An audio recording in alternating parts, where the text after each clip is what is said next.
À l'école de la vie.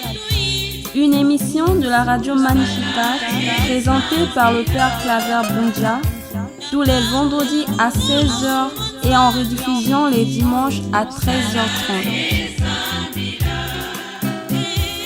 À l'école de la vie, pour votre affermissement axé sur l'éducation humaine, intellectuelle, spirituelle et culturelle. À l'école de la vie, pour mieux comprendre le sens de la vie.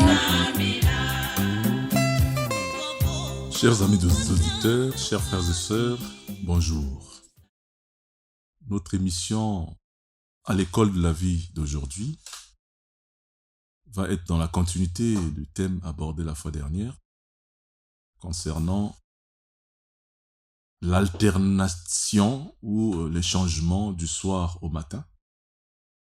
Nous rappelons que la fois dernière, nous avons évoqué dans le commentaire du texte de la Genèse cette séquence: il y eut un soir, il y eut un matin. Ce fut le premier jour. Il y eut un soir, il y eut un matin. Ce fut le deuxième jour. Une succession du soir et du matin. Et nous avons expliqué pourquoi dans l'ordre de la création, c'est le soir qui commence et non pas le jour. Nous avons évoqué plusieurs images du soir, en parlant de la maternité, en parlant du secret de Dieu. Dieu qui est invisible, c'est de son invisibilité qu'il produit des choses visibles. L'image du soir, de la nuit, c'est l'image du lieu de conception des choses dans toute l'éternité de Dieu. Et le jour, il y eut un soir, il y eut un matin. Le matin, c'est le jour. Le jour, c'est le moment de la manifestation de ce qui a été conçu dans le secret. Et du point de vue des images de ce que nous avons sur la vie terrestre aujourd'hui, nous avons évoqué la graine que l'on plante dans le sol. C'est dans l'obscurité de la terre que jaillit la tige qui sort, les racines qui poussent sous le sol tiennent justement le tronc qui sort et les branches et les feuilles au grand jour. Et du point de vue de nos vies des êtres humains, le bébé est conçu dans le sein de sa mère, dans l'obscurité, et on dit il vient au monde, il vient au jour. 9 mois de grossesse, c'est 9 mois de vie dans la nuit. D'ailleurs, le bébé qui est dans le ventre de sa mère, dans le sein de sa mère, a les yeux fermés. Et pour conseil pratique, nous avons évoqué beaucoup de choses, puisqu'il fallait tirer les éléments pour la vie. Et nous avons évoqué le fait que pour la vie, il faut toujours concevoir tous nos projets dans le secret, dans la discrétion, avant de les publier à l'extérieur si nous voulons suivre la logique de Dieu lui-même dans sa création. Que ceux qui veulent créer des entreprises, ceux qui veulent créer des activités de toutes sortes, puissent les concevoir d'abord dans le secret de leur cœur, avant de les publier sur les toits. Et nous avons évoqué les dangers des réseaux sociaux d'aujourd'hui. Des selfies où chacun veut voyager seulement en publiant d'abord: là je suis dans l'avion, là je suis en train de faire ceci. Et on est étonné que parfois beaucoup de nos projets échouent ou se passent mal parce que nous en faisons trop de publicité avant que les choses ne soient mûres. Alors, dans le même sens, dans la continuité de ce que nous avons évoqué la fois passée, nous allons continuer à approfondir pourquoi le Créateur commence la nuit pour créer, et ceux qui constatent cela commencent la nuit. Il y eut un soir, il y eut un matin. Dans la succession des jours, en réalité, si on veut voir les jours où notre vie du côté de Dieu, il faut partir de l'obscurité vers la lumière, et non pas l'inverse. Il faut partir du rien vers quelque chose. Il faut partir de ce qu'on appelait le chaos qui n'est pas un désordre créé, mais le chaos en tant qu'absence de nom, puisque quand quelque chose n'est pas nommé, dans le sens de la création, on dit que il y a comme un chaos. parlerait de Tohuvabohu, nous l'avons expliqué la fois passée, qui n'est pas chaos au sens français du terme, mais qui est plutôt, quand on dit la terre était informe et vide, les ténèbres couvraient l'abîme, les ténèbres couvraient l'abîme. Bon, on voit bien que déjà l'abîme, c'est l'obscurité, les ténèbres couvrent encore l'abîme, donc on voit une sorte de multiplicité de l'obscurité qui n'a pas de nom. Et on dit l'Esprit de Dieu planait sur les eaux. Mais l'Esprit de Dieu ne planait pas sur les ténèbres qui couvraient l'abîme. Bon, mais on dit, mais les eaux là venaient d'où?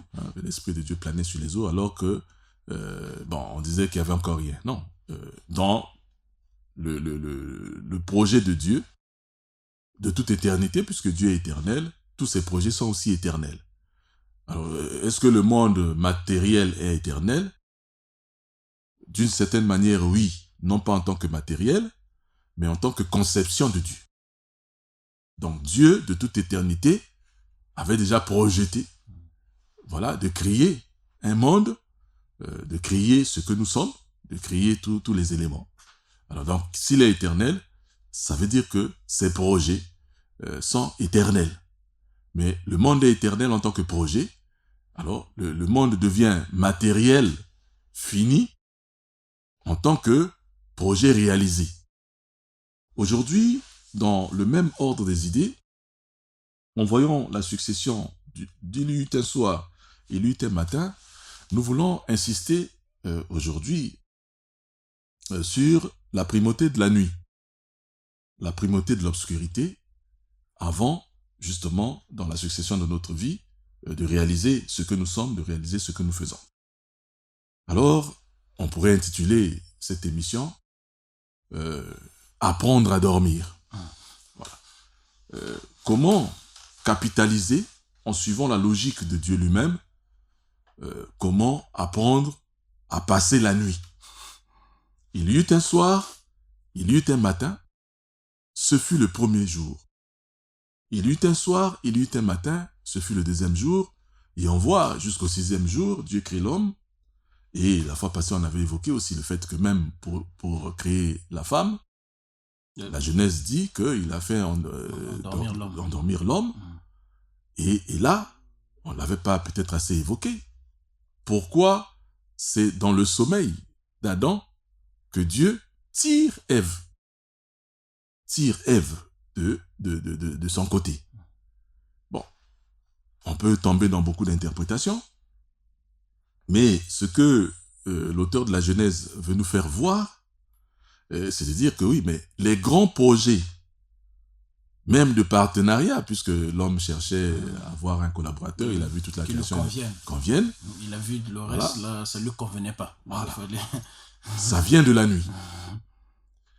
Malheureusement, nous, dans l'éducation, à l'école et partout, on nous a fait croire que nous sommes pas, quand nous dormons, c'est pas nous. Et c'est ce que nous voulons aujourd'hui à l'école de la vie, rectifier et voir dans Salah Sambila comment est-ce que Dieu lui-même, en travaillant, travaille dans la nuit pour produire ce qui va se manifester au grand jour après.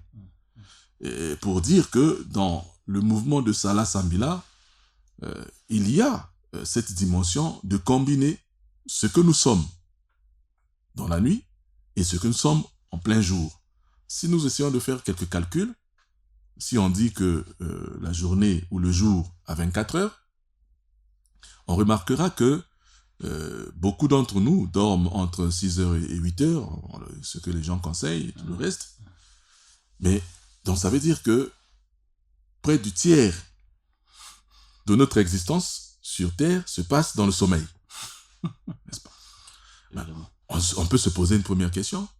Mais quand nous dormons, est-ce que c'est quelqu'un d'autre ou c'est encore nous? Bien sûr, c'est nous.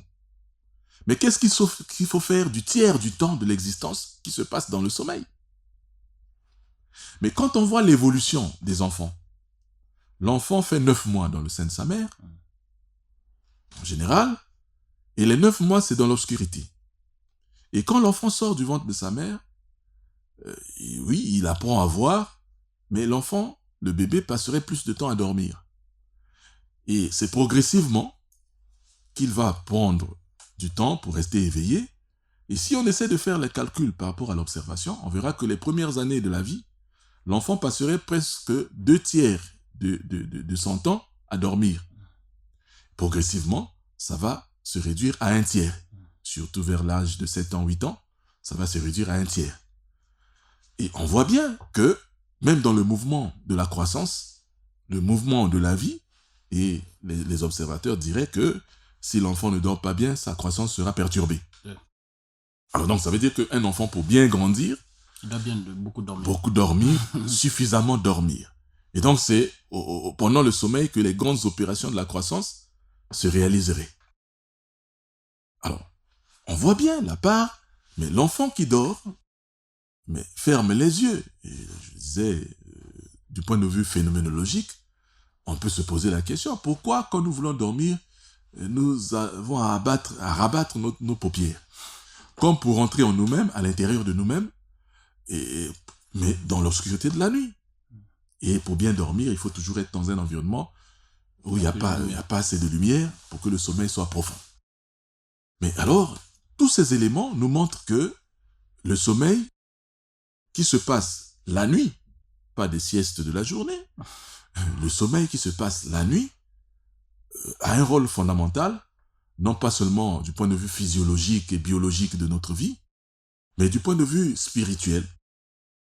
Et c'est là, il faut comprendre, à l'école de la vie, avant de répondre à la question, comment faire pour bien dormir la nuit, et pour que notre sommeil de la nuit soit non seulement un moment réparateur, mais une préparation du lendemain, il faut d'abord revoir un autre aspect qui semble important, qu'il faut corriger justement dans les habitudes des explications de ce que nous entendons.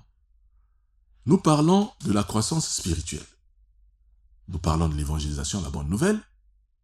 Mais quand nous voyons comment est-ce qu'on nous explique ce qu'on appelle aujourd'hui le rationalisme, voilà, il y en a qui ont dit que, il y a eu des courants de pensée qui ont dominé le monde à un moment donné, mais qui après s'éteignent. Mais nous autres, à l'école, nous continuons encore à enseigner certains mensonges, justement. On a fini par séparer l'homme, en pensant que l'homme n'est que pur, comme on dirait les phénoménologues, pure corporéité. Et que le corps n'est que matière. Alors que ce soit dans les traditions anciennes de l'Afrique, que ce soit dans les traditions bibliques, nous savons que l'homme est corps, matériel et esprit, qui n'est pas matière. Et que c'est l'esprit qui domine la matière, c'est l'esprit qui commande la matière. Nous retrouvons dans la Genèse, quand il est dit, l'esprit de Dieu planait sur les eaux, et Dieu dit, les choses commencent à venir. L'esprit planait. Quand l'esprit n'entre pas encore dans les éléments ne sont pas vivants. C'est la vie de Dieu. Dieu qui est esprit, pur esprit, puisqu'on ne le voit pas, on ne le touche pas, donc ce n'est pas de la matière, puisqu'il ne change pas. Et là aussi, il y a une mauvaise manière de comprendre la matière, surtout quand on parle français. Les gens pensent que, quand on dit matière, donc c'est solide. À l'école primaire, on nous parlait des états de la matière. Hein? Les gaz aussi sont matière. Hein? L'état gazeux, l'état liquide, voilà, tout ça. Même le gaz est une matière. Donc la matière, ce n'est pas seulement ce qui est solide. Même les gaz, même qu'on ne voit pas, mais qu'on peut entendre, sentir les bruits et tout ça là, sont des matières. Alors, dans l'entendement commun, c'est ça qui semble se dessiner. Voilà. Quand on pense à ce qui est matériel, on pense à ce qu'on peut toucher, on peut manipuler. Voilà. Mais quand on voit le français, on sait que c'est une langue qui ne date pas de beaucoup de millénaires. Mais quand on voit les langues, on revient sur les langues qui ont fait que le français puisse exister. Je prends le cas du grec, par exemple. Mais on verra, quand on parle de matière, on ne dira pas materia quand on revient du côté de latin. Si on va parler de dynamis. Voilà. Ou, parlons plutôt de dynamis. Mais materia, dynamis, la matière, c'est ce qui bouge, c'est ce qui est susceptible de changer. est matériel, ce qui peut changer. Voilà, ce qui est objet de mouvement. Tout ce qui bouge est appelé matériel. Si nous disons que Dieu n'est pas matériel, parce que Dieu ne change pas. Voilà, Dieu ne change pas. Il n'est pas matériel parce que il ne peut pas être objet de mouvement, de changement. Tout changement est un mouvement, voilà, une transformation. Dieu qui ne se transforme pas, qui est éternel, donc n'est pas matériel. Et quand nous prenons notre vie, notre corps, ce que nous sommes, nous avons les deux dimensions. Donc nous sommes corps matériel et esprit qui n'est pas matériel. Je ne veux pas dire immatériel parce que immatériel, ce n'est pas vraiment la négation de la matière. Je veux dire qui n'est pas matière. Et alors, c'est à ce moment-là qu'il faut bien comprendre les deux moments de notre vie et de la journée. Quand l'enfant est créé dans le sein de sa mère, il faut bien que Dieu vienne en tant qu'esprit pour faire vivre cet élément qui est dedans. Il y a des gens qui prennent... j'ai eu un débat comme ça une fois dans un pays africain, on était dans un colloque comme ça. Les gens qui se disent matérialistes, bon, il n'y a pas autre chose, tout cela, le reste, ce ne sont que des spéculations, les gens racontent des histoires. Je leur ai posé la question, mais est-ce que, on dit souvent l'adage comme ça, manger pour vivre ou vivre pour manger? Qu'est-ce qui est correct? Et là, il dit, oh oui, mais non, c'est manger pour vivre. Bon, d'autres disent, non, mais c'est vivre pour manger. Moi, j'ai dit, du point de vue spirituel, les deux ne sont pas corrects. Oui, manger pour vivre, on se limite au niveau du fonctionnement du corps. Mais est-ce que, si on mangeait pour vivre, pourquoi celui qui est mort, on lui donne à manger, il ne vit pas? Prenons quelqu'un qui vient de mourir. Si la vérité profonde de la vie était liée aux nourritures, celui qui vient de mourir, évidemment, il suffisait de lui donner à manger pour qu'il vive. Même par injection, c'est pas par... Voilà. Donc la vie profonde n'est pas liée à la nourriture. Et oh non, Saint Paul le dira. Voilà, le royaume des cieux n'est pas une affaire de nourriture et de boisson. Donc la vie, c'est Dieu lui-même. Jésus dit, je suis le chemin, la vérité et la vie.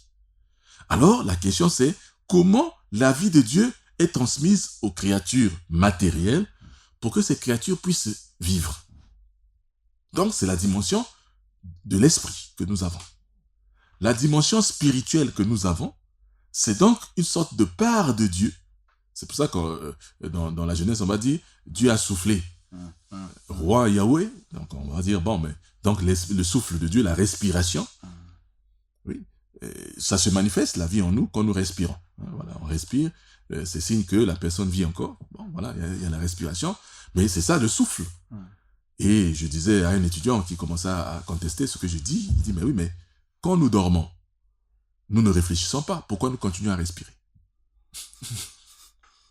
Pourquoi nous continuons à respirer?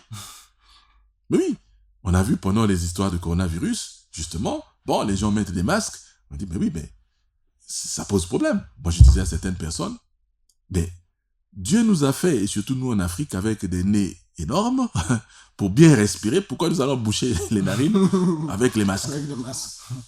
Vous ne voyez pas que ce n'est pas normal par rapport au Créateur lui-même? Oui. Voilà. Donc, ce n'est pas normal. Oh non, mais c'est naïf. Je dis non, ce n'est pas la naïveté, ça c'est lié à l'observation. Oh non, détresse respiratoire. On va mettre les tuyaux, on va mettre... Mais vous savez pourquoi nos anciens souvent restaient sous l'arbre quand il faisait chaud, au soleil, bon. Mais parce qu'il y a de l'oxygène à gogo que Dieu donne à partir des arbres. Mais oui, mais ça nettoie tout le système. Le rôle de l'oxygène dans le sang, c'est bien cela. Ça va piquer le carbone qui est là, ça sort sous forme de gaz carbonique. C'est une manière de purifier le sang, la respiration. Mais pourquoi ça se passe même quand nous dormons? Ça veut dire qu'il y a une dimension spirituelle de Dieu qui fait fonctionner le système matériel qu'il a créé. Et alors, donc, il faut comprendre que nous sommes deux dimensions. Il y a la dimension matérielle, le corps. Il y a la dimension spirituelle. Et quand nous vivons la journée, c'est la dimension matérielle qui domine. Et quand nous dormons, c'est la dimension spirituelle qui domine. Jésus va le dire, et quand on voit la discussion entre Jésus et les apôtres avant son arrestation, au jardin de l'agonie, il va dire, le corps est faible, l'esprit qui vivifie. Mais alors, à ce moment-là, il pose la question aux apôtres, il demande aux apôtres, restez, veillez encore un peu. Ne dormez pas encore. Veillez, priez, parce que le moment, l'heure est grave. Jésus lui-même se retire. C'était dans ses habitudes, chaque nuit. Pourquoi Jésus se retirait la nuit pour prier?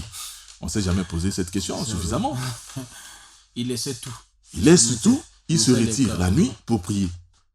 Pourquoi Jésus priait la nuit profondément avant de dormir? Pourquoi il priait toujours à l'écart avant de dormir? Et pourquoi il demande aux apôtres de prier? Parce qu'il savait que le moment était grave. Et je peux même extrapoler pour dire que si Pierre n'avait pas eu assez de courage pour reconnaître Jésus lors de l'arrestation et lors de la crucifixion, c'est parce qu'il n'avait pas accepté la recommandation de Jésus. Oui, il ne s'est pas préparé. Ils se sont endormis, les apôtres. Quand Jésus vient les voir, ils disent, vraiment, vous n'avez pas pu résister. Mais, à un moment donné, Jésus va leur dire, maintenant vous pouvez dormir. Alors, donc si on comprend bien, voilà. Il y a non seulement une façon de bien dormir, puisque vous êtes en train de répondre à cette question, mais il y a aussi le moment où il faut dormir et le moment où il ne faut pas dormir. Mais oui, évidemment, si on prend cet exemple du Christ, on pourrait déjà dire, oui, par là, que, oui, il y a des moments, en tant que période, en tant que moment, en tant que temps dans la journée, mais dans notre vie aussi, il y a des moments où il faut être éveillé, mais il y a des moments aussi, en tant que lieu, en tant que circonstance, où il ne faut pas dormir. C'est pour ça qu'on dirait, oui, il ne faut pas dormir n'importe où et n'importe quand. Voilà. Et c'est là tout le sens de notre émission d'aujourd'hui. On dit, comment faire pour bien dormir? Ça implique les conditions dans lesquelles on doit dormir, et ça implique les lieux, les circonstances, la manière de dormir.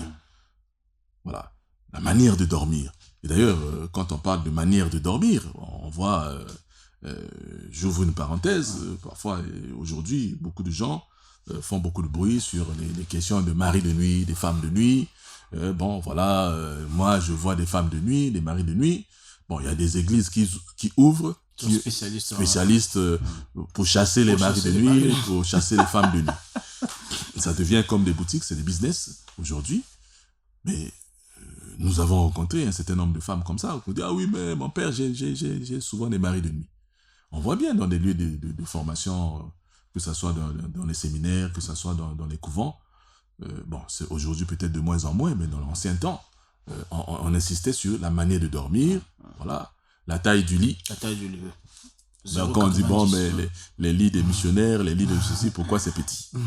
C'est pas une affaire de confort. Le corps n'est pas aussi large par rapport aux tailles de lit.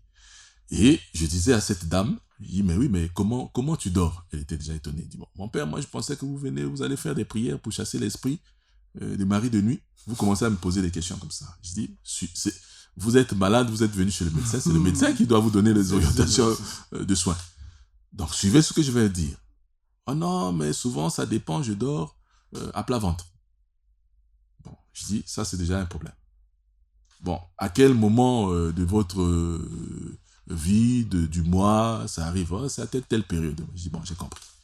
Alors j'ai dit à la dame, dormez, efforcez-vous à dormir sur le dos, aplati, et venez me donner la suite.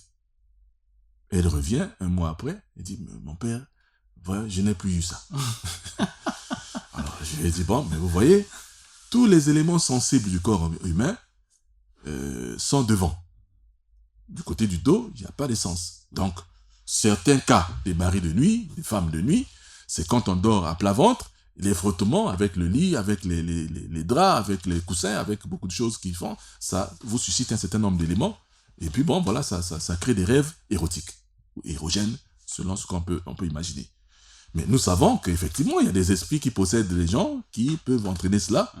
Mais un esprit qui possède un être humain, pour des questions de mari de nuit, ça se limiterait pas seulement au mari de nuit. Même en pleine journée, il y aurait des tendances à ceci, à cela. Donc voilà tout ce qui est... Ça ne méritait pas seulement la nuit. Voilà, ça ne va pas se limiter la nuit. Quand un esprit vous possède, il ne vous possède pas que la nuit. Donc, il y a quelques cas de possession, Dieu merci parce que c'est rare, quelques rares cas de possession où il y a des esprits impurs qui possèdent un corps, mais cela se manifeste tout le temps par des désirs incontrôlés, même en pleine journée. On voit des gens qui courent derrière les femmes, les hommes qui courent derrière les femmes qui courent derrière les hommes, et ça devient comme une sorte de drogue. Mais ça, c'est pas la nuit seulement. Donc, voilà, dès qu'ils voient l'autre de sexe opposé, ils sont perturbés. C'est l'addiction. En fait. Voilà. Et ça, on peut dire que c'est la manifestation de ce genre d'esprit. Nous fermons la parenthèse et nous revenons sur comment dormir. Justement, la question se pose. Comment dormir? Comment bien dormir pour mieux préparer le lendemain? Il y eut un soir, il y eut un matin. Ce fut le premier jour.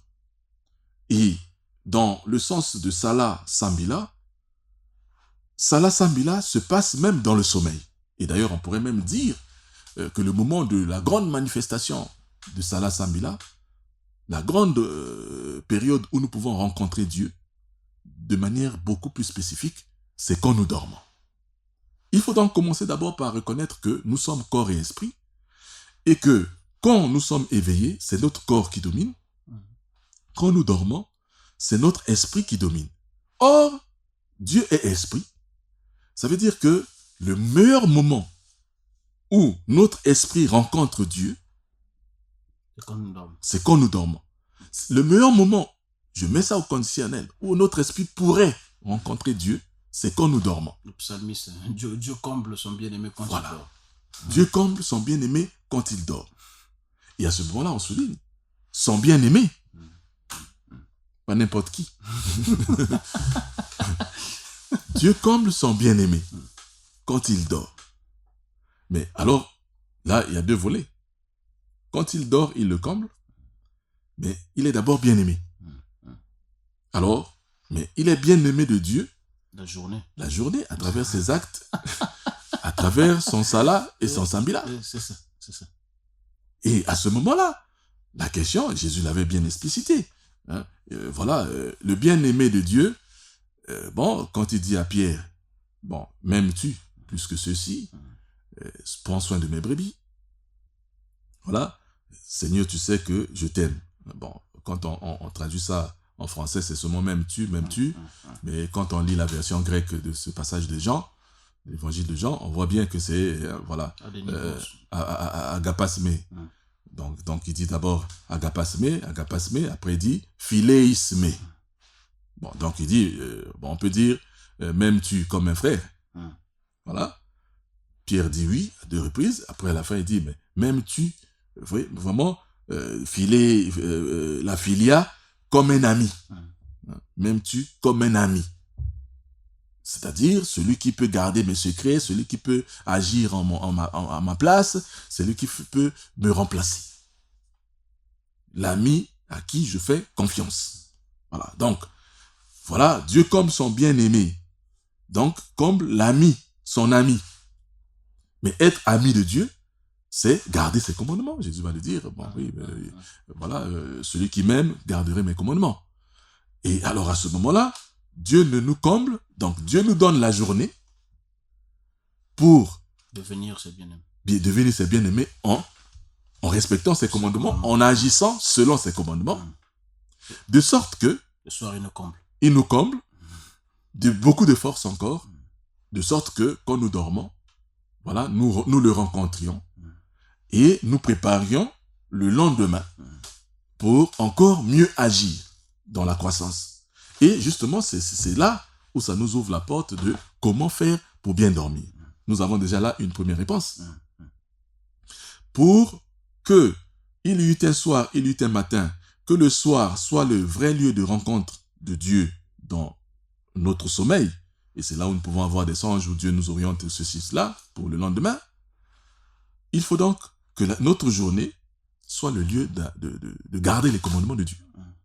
déjà dans toute la journée. Une fois, je disais ici que quand nous commençons notre journée et quand nous terminons notre journée, il faut que ça soit Dieu, la référence. Mais une journée qui commence avec Dieu, c'est une journée qui prend un engagement. Seigneur, aide-moi, justement, de faire de cette journée une occasion de garder tes commandements. Et quand nous demandons l'Esprit de Dieu, Jésus le dit, il ne peut pas donner un serpent. Quand on lui demande le pain, il ne peut pas refuser son esprit pour guider. Voilà. Paul va le dire, Romains 8, 14, ceux-là sont les enfants de Dieu qui sont conduits par l'Esprit de Dieu. Alors donc, si nous sommes conduits par l'Esprit de Dieu, toute la journée, nous cheminons avec lui dans la journée. Et le soir, il se manifeste. Vous voyez, cela nous fait penser en même temps l'épisode des disciples d'Emmaüs. Oui. Vous voyez, la journée, Jésus leur explique, voilà, la parole. Et le soir, voilà, il se manifeste à eux. Voilà. Ils le reconnaissent maintenant dans le pain. Voilà, la fraction de pain.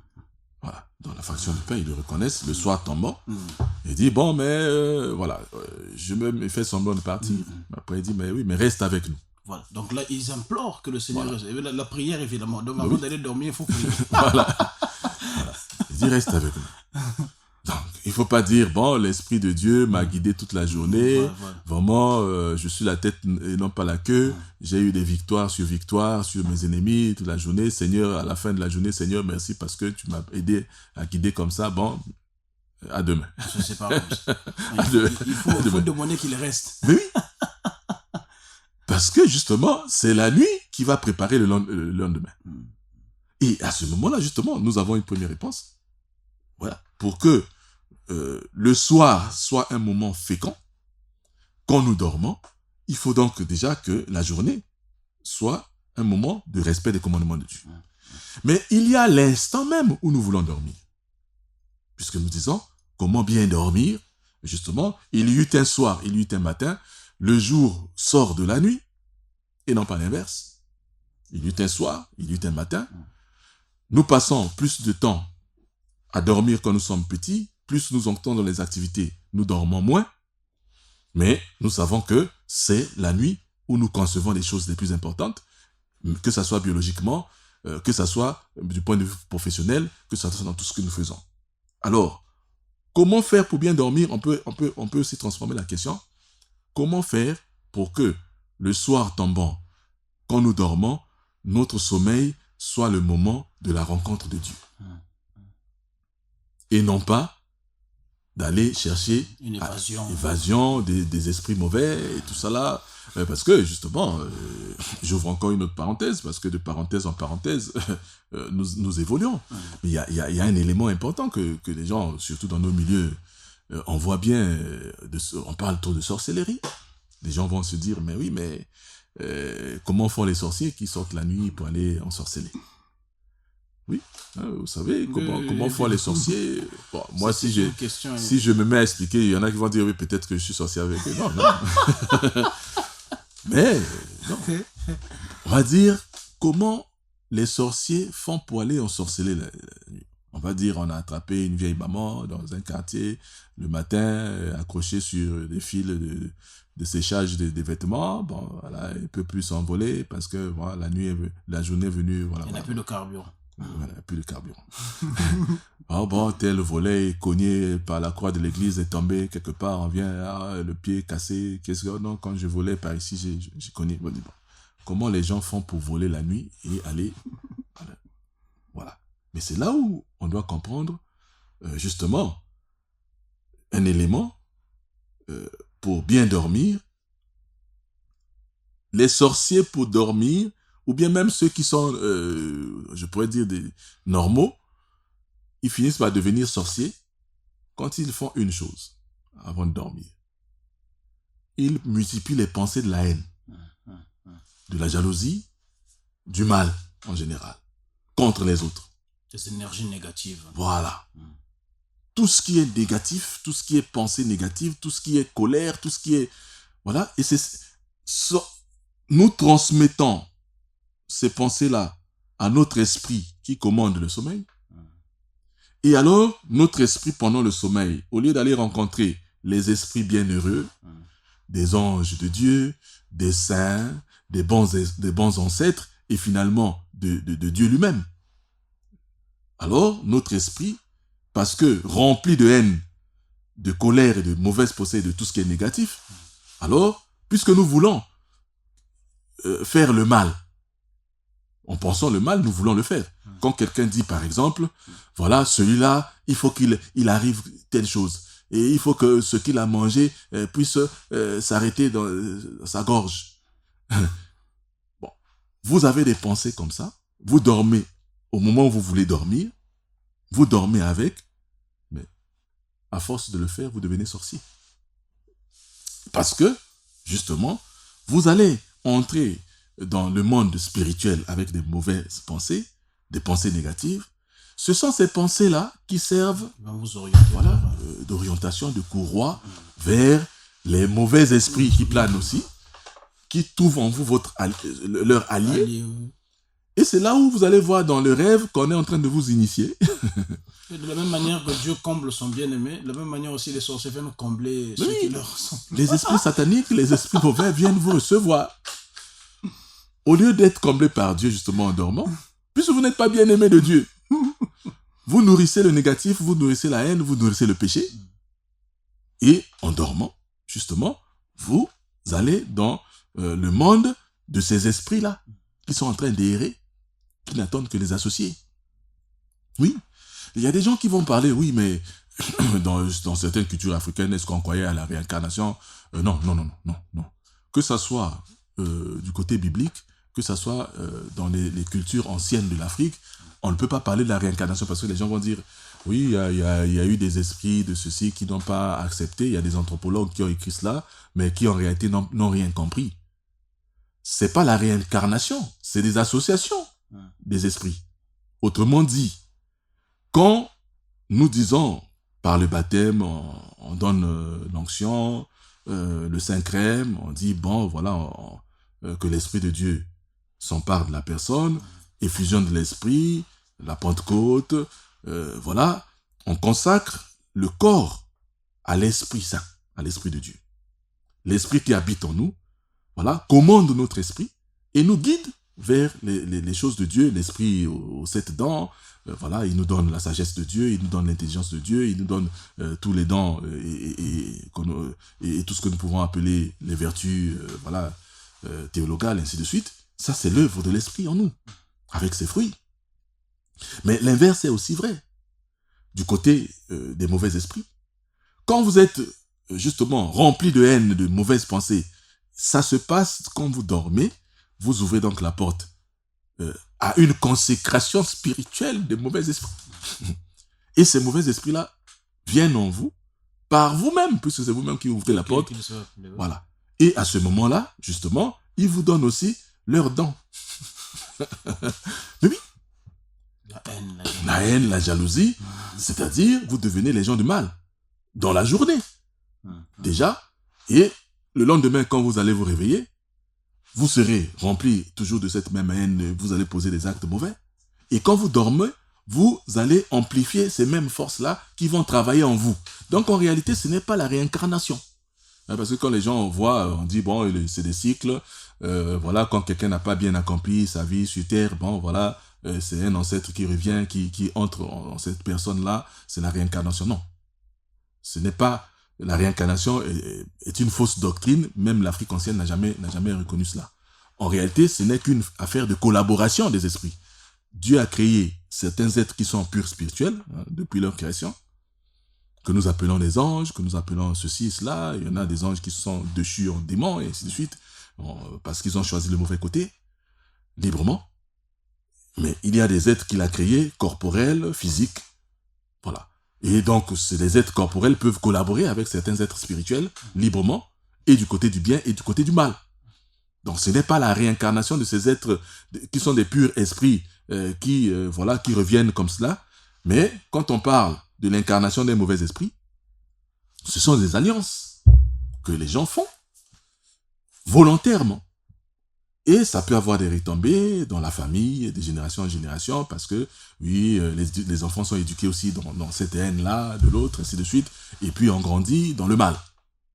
Alors donc, premier élément, pour bien dormir, nous voyons justement, qu'il faut éviter cette haine-là. Et voilà, en vivant les commandements de Dieu dans la journée, en arrivant au moment de dormir, il ne faut jamais dormir avec les pensées négatives, avec des projets négatifs, parce que, justement, deuxième élément, bien dormir, c'est préparer un projet à confier au Seigneur, à confier à Dieu. Un projet sérieux, un projet de vie, un projet de bien, pour nous-mêmes, pour les autres, pour la société, pour le pays, pour le monde. Voilà. Et c'est là où on dit que, bon, pour ceux qui vivent dans les communautés, on dit on va faire les complis, on fait les prières et tout le reste. Mais la prière communautaire avant de dormir, les complis et tout le reste, ne remplace pas ce que nous sommes en train de dire. Voilà. C'est toujours quand on est seul, dans le secret, avant vraiment de s'endormir, qu'il faut poser cet acte-là. Pas en mélangeant d'autres activités et tout le reste. Et c'est pour cela, quand les gens disent « Oui, mais je prie, Dieu n'écoute pas mes prières. » Ben oui, je demande des choses, Dieu n'écoute pas mes prières. Bon, j'entends certaines personnes qui vont dire « Mais non, est-ce que le meilleur moment de prier, c'est à minuit? On va faire une chaîne de prière à minuit. » Et dit-on, c'est plus efficace. Non, l'efficacité de la prière ne dépend pas de nous. Hein. Ça dépend de nous quand nous respectons le commandement de Dieu. Mais la manière d'exaucer, c'est Dieu qui exauce les prières. Donc, on ne peut pas commander Dieu pour dire « exauce ma prière de telle manière plutôt que de telle autre ». Et parce qu'on aura prié à minuit. Non. Mais la question de la nuit se pose par rapport à la prière. Nous insistons sur confier ce que nous sommes à Dieu, parce que les gens pensent que Dieu réalise les prières, nos prières de notre vie sans nous. Non. Nous parlons de Salah Sambila, c'est nous qui Salah, c'est nous qui Sambila. Oui. Dieu ne nous sauve pas sans nous, dirait saint Augustin. Mais alors, c'est à ce moment-là que les gens prennent Dieu pour une boutique. Bon, vous venez, vous déposez la prière comme l'argent que vous payez, et puis Dieu vous donne la marchandise. Guichet automatique. Voilà. Donc, Dieu, c'est pas comme cela. Si nous demandons quelque chose pour notre vie, nous devions avoir notre implication. Autrement dit, comment ma vie va se transformer en posant l'acte qui sera, pour Dieu, exaucer ma prière. Que ça soit pour le monde, c'est pareil. Si je dis, je prie pour que les conflits cessent dans tel pays ou dans telle famille. Ah oui, Seigneur, fais que, je te confie avant de dormir, la paix dans ma famille. Dès que moi, je sois d'abord artisan de paix. Artisan de paix. Autrement dit, cette prière veut dire, Seigneur, fais que demain, en me réveillant, je trouve des solutions de paix à proposer à ma famille. Voilà comment on peut comprendre cette prière. Donc ça veut dire que même quand on a des questionnements, voilà, on peut, avant de dormir, on peut le confier au Seigneur. Exactement. Et le Seigneur, lui, voilà, il nous donne des réponses adéquates. Voilà. Il nous donne des réponses dans notre manière de Salah Sambila. Passons-nous. Parce que souvent, beaucoup de gens ne veulent pas se convertir, ils ne veulent pas s'impliquer dans l'action, ils ne veulent pas agir, ils pensent que le Seigneur fera tomber la pluie. Au fond, et donc, si on comprend bien, il y a des choses qui dépendent de Dieu, il y a des choses qui dépendent aussi de nous. De nous.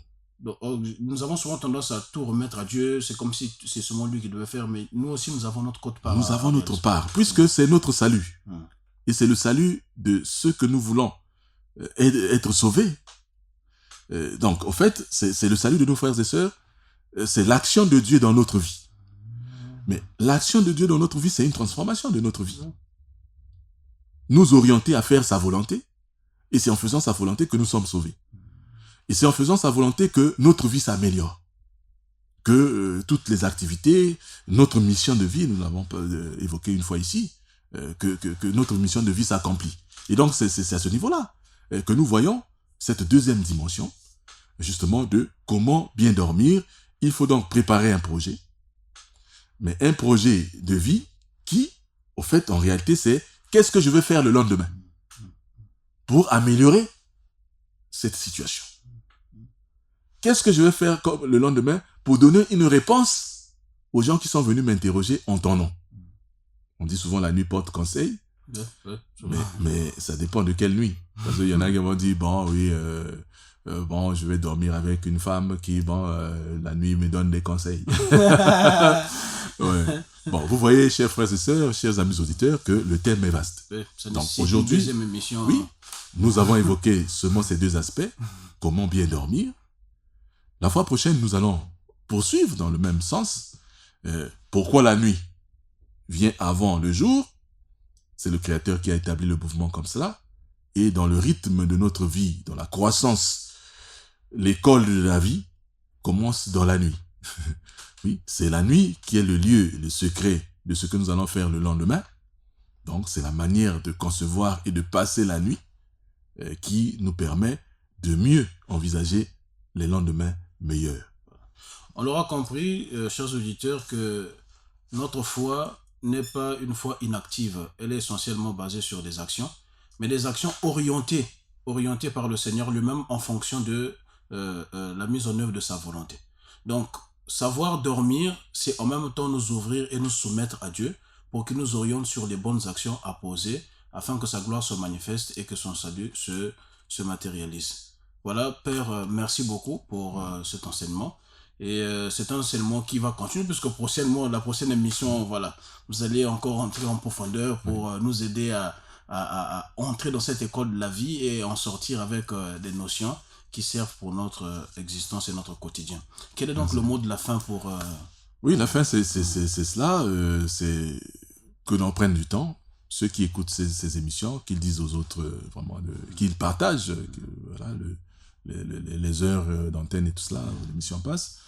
Et que s'ils ont des questions, la fois passée, on avait dit, s'ils ont des questions, qu'ils n'hésitent pas à envoyer les questions à la radio Magnificat, pour que nous ayons un retour, parce que c'est toujours important d'avoir un retour, comment comment ils réagissent. Ok, merci beaucoup. Évidemment, nous tenons à rappeler que l'émission passe tous les vendredis à partir de 16h et en rediffusion le dimanche à partir de 13h.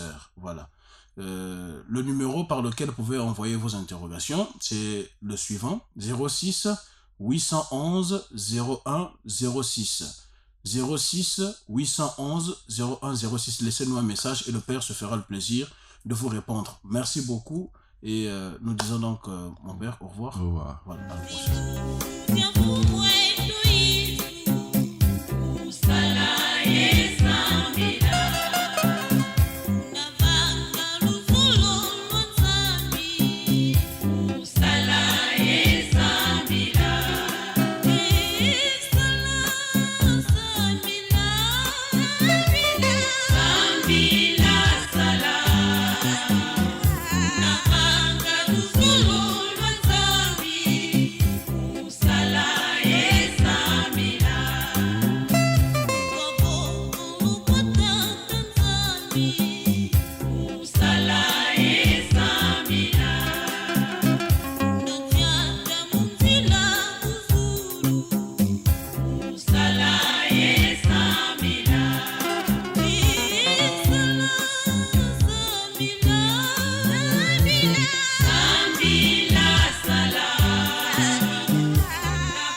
Magnificat, la conscience d'être chrétien.